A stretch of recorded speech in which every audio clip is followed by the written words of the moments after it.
Hi అండి అందరూ ఎలా ఉన్నారు? Welcome to Yagnesh recipes. ఈరోజు వీడియోలో షడ్రుచులతో కలిపిన ఉగాది పచ్చడి తయారు చేసుకుందామండి. ఇది ప్రసాదమే కాదండి, ఆరోగ్యానికి చాలా మంచిదని చెప్తూ ఉంటారు.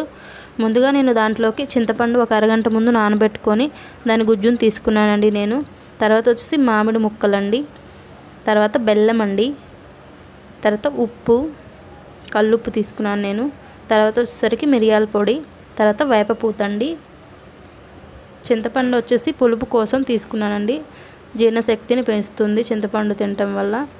ముందుగా చింతపండు గుజ్జును తీసుకున్నాను. తర్వాత వచ్చేసరికి తీపి కోసం బెల్లం అండి. బెల్లంలో ఎక్కువ ఐరన్ కంటెంట్ ఎక్కువ ఉంటుంది. తర్వాత వచ్చేసి మామిడి ముక్కలండి, ఒగరు కోసం. ఈ కాలంలో దొరికే మామిడి ముక్కల్లో విటమిన్ సి ఎక్కువగా ఉంటుందండి, చర్మ వ్యాధులు కూడా రాకుండా ఉంటుంది.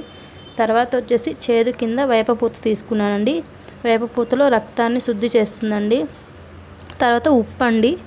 తర్వాత కారం కింద వచ్చేసి మిరియాల పొడి యాడ్ చేసుకొని మొత్తం మిక్స్ చేసేసుకున్నానండి. ఈ ఉగాది రోజున ఇలా చేసి మీ ఇంట్లో వాళ్ళకి రుచి చూపించండి ఈ ఉగాది పచ్చడిని. మన వీడియోస్ మీకు నచ్చుతున్నట్టయితే సబ్స్క్రైబ్ చేసుకోండి. మళ్ళీ ఇంకో వీడియోతో మీ ముందుకు వచ్చేస్తాను. Thanks for watching.